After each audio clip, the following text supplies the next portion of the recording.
ये जंगल में मंगल उसी की दया है, जो फूलों की खुशबू में भीगी हवा है। नजर आ रहा है, नजर आ रहा है यहाँ जो नजारा, ये शिव शंभु भोला का परताप सारा नजर आ रहा है।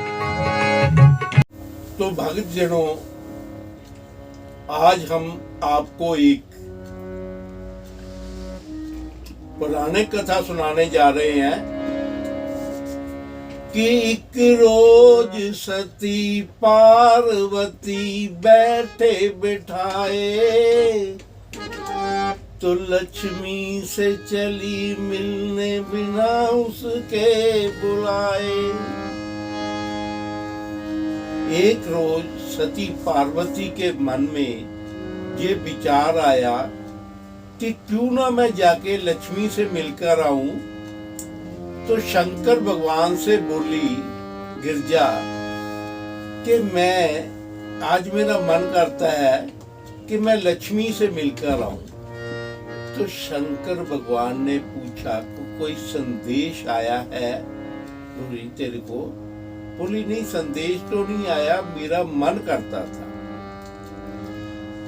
तो शंकर जी बोले ऐसे बिना बुलाए, बिना किसी संदेश के किसी के घर में नहीं जाना चाहिए। तो सती बोली वैसे मैं कौन सा कहीं जाती हूँ, लेकिन आज मेरा मन कर रहा था, तो मेरा मन करता है कि आज मैं जाकर बहन लक्ष्मी को मिलकर आऊं। शंकर बोले कि हे गिरजा तेरी मर्जी। तो सती पार्वती लक्ष्मी से मिलके उनके घर चले गई। जब सती लक्ष्मी के पास पहुंची तो उसने क्या हुआ वहां पर कि लक्ष्मी ने आई पार्वती का मान ना किया, और आदर में उसके कोई भी सम्मान ना किया। तो क्या हुआ, आओ जी आओ आई जा आजा, वो चलेगी, लेकिन जो सम्मान मिलना चाहिए था वो लक्ष्मी ने किया नहीं। वो जहां उसके पास जाकर पार्वती बैठती है, वो उठकर कभी अपने महल का कुछ और सजाने लगती है, कभी उधर चली जाती है, कभी इधर चली जाती है। वो पार्वती के पास आकर बैठी नहीं, और पार्वती बेचारी किसी न किसी बहाने उसके पास जाती है। जब वो उसके पास जाती है तो लक्ष्मी कहीं और काम में लग जाती है। तो धीरे धीरे पार्वती को समझ आ गया कि ये मेरा वो आदर भाव या मेरे से कोई बात करने से कतरा रही है। तो लक्ष्मी को देखकर पार्वती के मन में आया कि भोले शंकर ठीक ही कहते थे कि बिना बुलाए किसी के घर जाना नहीं चाहिए। तो वो बेचारी अपना समूह लेकर वापस जाने लगी। जब वो वापस जाने लगी तो उसने उचेत के लिए लक्ष्मी से कहा, अच्छा तो मैं चलती हूँ। अच्छा तू चलती है? तो उसने उसको बैठने के लिए भी न कहा। तो ये वही बात हुई कि लक्ष्मी ने आई पार्वती का मान न किया, तो आदर में उसके कोई भी सम्मान न किया। जाने लगी जब पार्वती तो एक ताना सुनाया। अब जब जाने लगी, मान तो कोई किया नहीं, लेकिन जाते वक्त एक ताना उसको सुना दिया जाने लगी जब गोरिया तो एक ताना सुनाया, अकेली आई है वो तेरा मंगता पति नहीं आया।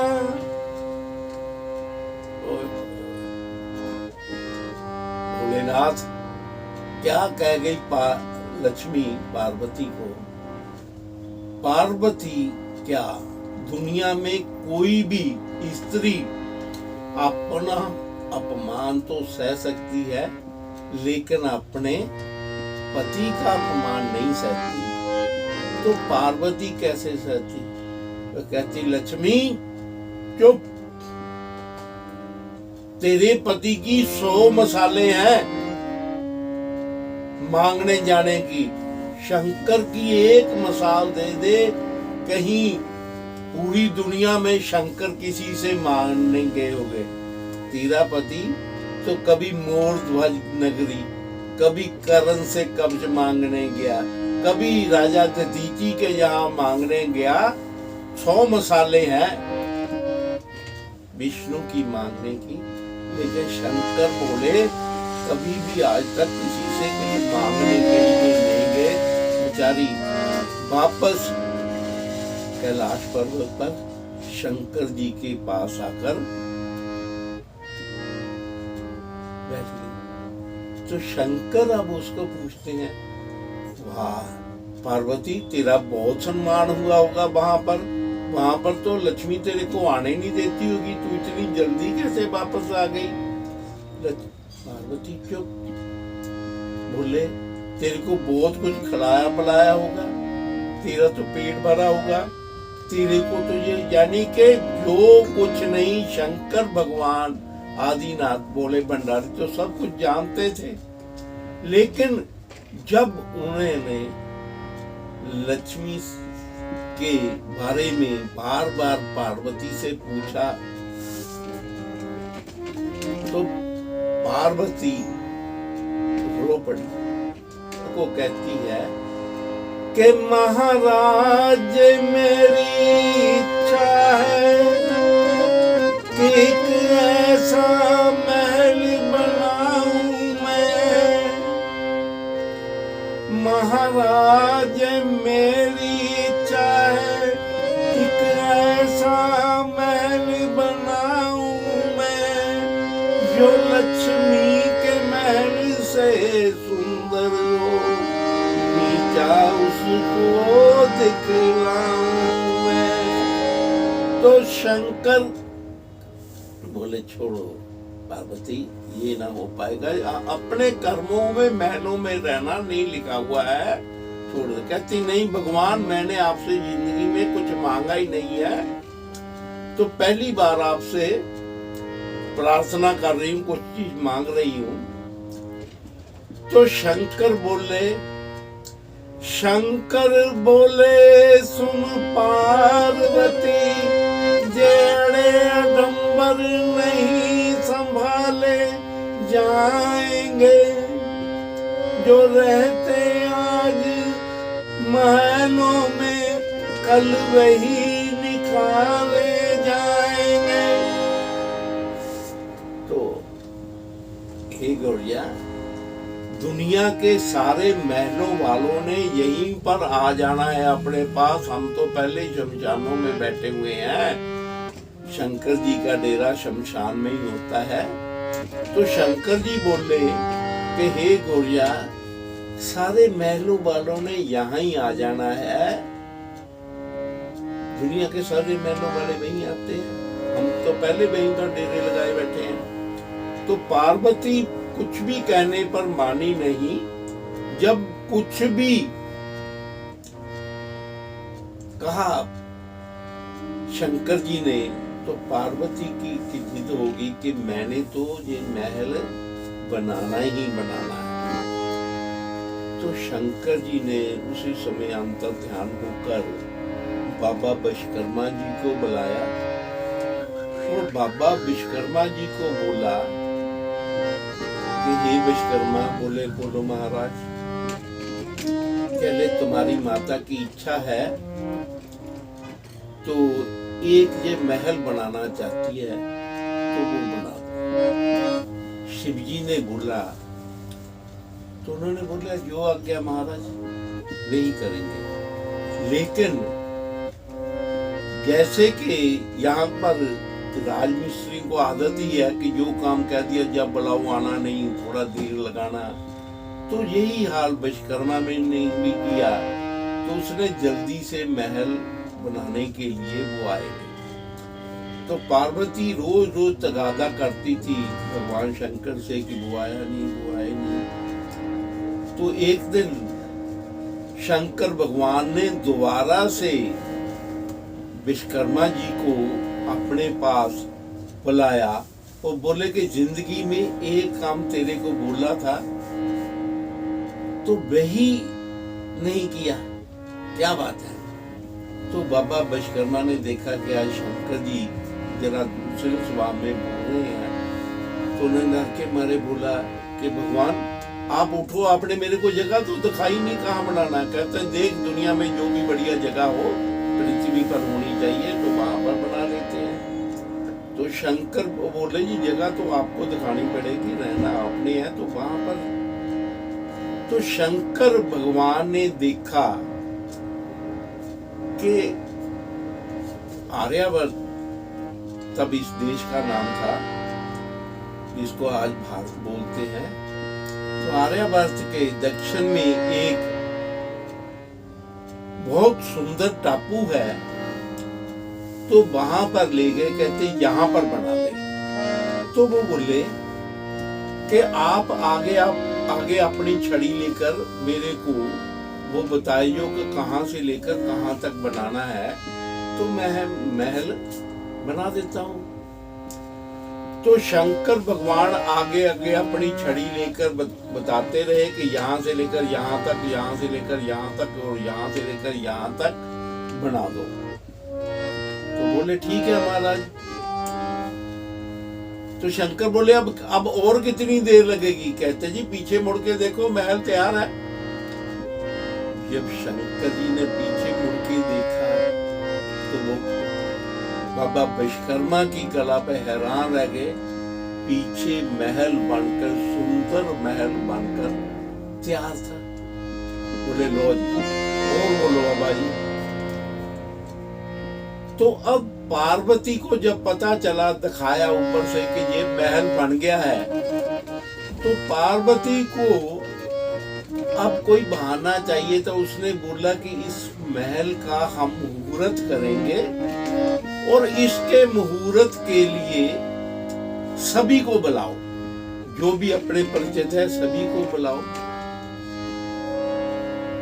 तो इसकी मुहूर्त करने के लिए एक विश्व विख्यात ब्राह्मण भी आना चाहिए।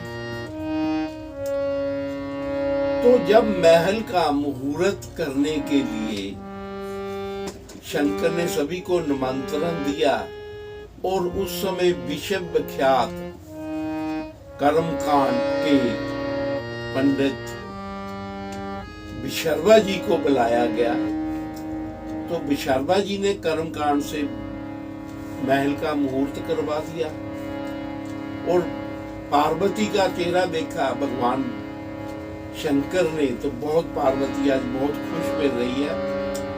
तो पार्वती को बोले ठीक है जी तेरी इच्छा के अनुसार हो गया। पार्वती बोली मैं बहुत खुश हूं और इस जो ब्राह्मण आया है अपने पास, तो इसको भी भगवान इतना दे दो कि इसको दोबारा से कहीं मांगने की जरूरत ना पड़े। भगवान बोले तुम्हारी इच्छा। तो भगवान ने भी विशर्वा जी को बुलाया। वो बोले जो तन मांगे तो तन दूंगा, जो धन मांगे तो धन दूंगा। क्या चाहिए आपको, जो भी मांगोगे वो मैं देने को तैयार हूं।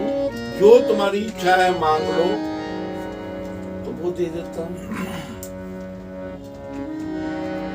अब वो ब्राह्मण क्या बोलता है कि महाराज आपसे ज्यादा लालच क्या करना, ये जो महल जिसका मुहूर्त कराया है यही दे दो दान में। शंकर बोले ले लो। अब शंकर को तो पहले ही मालूम था कि हमारे कर्मों में महलों में रहना नहीं है, लेकिन सती पार्वती को बड़ा दुख हुआ कि कैसा ब्राह्मण आया जिसने जिस महल का मुहूर्त मंगाया तो उसी को दान में मांग लिया। तो सती बहुत दुखी हुई, तो उसने ब्राह्मण को श्राप दिया कि इतना भी लालच नहीं करना चाहिए था। तो उसने बोला कि तेरा पूरा कुल इसी महल में नष्ट होगा। तो वो महल विश्वपुरी लंका थी, सच्चा सती का श्राप हुआ। तो मांगने वाला है लोगों, बस रावण का ही बाप हुआ। जो ऋषि विशर्मा थे वो रावण के पिता थे। उनके पिता का नाम पलस्त और पलस्त के पिता का नाम ब्रह्मा जी। तो ब्रह्मा जी के पुत्र पलस्त, पलस्त के पुत्र ऋषि विशर्मा और विशर्मा का पुत्र रावण। तो ये लंका जो सोने की लंका है, ये भगवान शिव जी ने पार्वती के लिए बनवाई थी। बोलिए भगवान शंकर महाराज की जय।